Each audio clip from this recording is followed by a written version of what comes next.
लोकसभेमध्ये भाजपला आणखी एका मित्रपक्षाची साथ मिळालेली आहे। दिवंगत विनायक मेटे यांचे बंधू रामहरी मेटे यांनी भाजपला पाठिंबा दिलाय।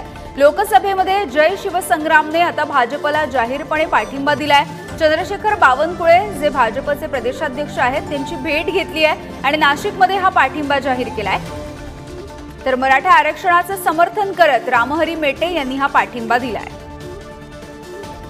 याविषयी बोलूयात आमचे प्रतिनिधी ओम देशमुख सध्या आपल्या सोबत जोडले गेलेत। ओम, किती महत्त्वाचा असणार आहे हा पाठिंबा दिवंगत विनायक मेटे यांचे बंधू रामहरी मेटे यांनी जो भाजपला दिलेला आहे? यामध्ये अगदी बरोबर आहे। विनायक मेटे यांनी साधारणपणे त्यांच्या राजकीय संपूर्ण कारकिर्दीमध्ये मराठा आरक्षणाचा प्रश्न हा अग्रक्रमाने मांडला होता। ते आरक्षणामध्ये प्रमुख भूमिकेमध्ये होते।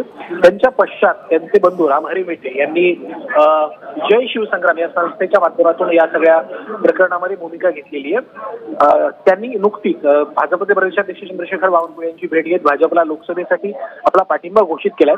राज्यातलं सध्याचं मराठा आरक्षणाचं वातावरण पाहता रामहरी मेटे यांनी घेतलेला हा निर्णय निश्चित स्वरूपात भाजपसाठी दिलासादायक ठरू शकतो। ग्रामीण भागामध्ये मराठा समाजामध्ये ज्या प्रकारची नाराजी आहे अशा सातत्याने चर्चा समोर येतात, त्या पार्श्वभूमीवरती रामहरी मेटे यांनी घेतलेला निर्णय निश्चित भाजपसाठी येत्या काळात फायदेशीर ठरू शकतो। त्यामध्ये अगदी धन्यवाद ओम या सगळ्या सविस्तर अपडेटसाठी।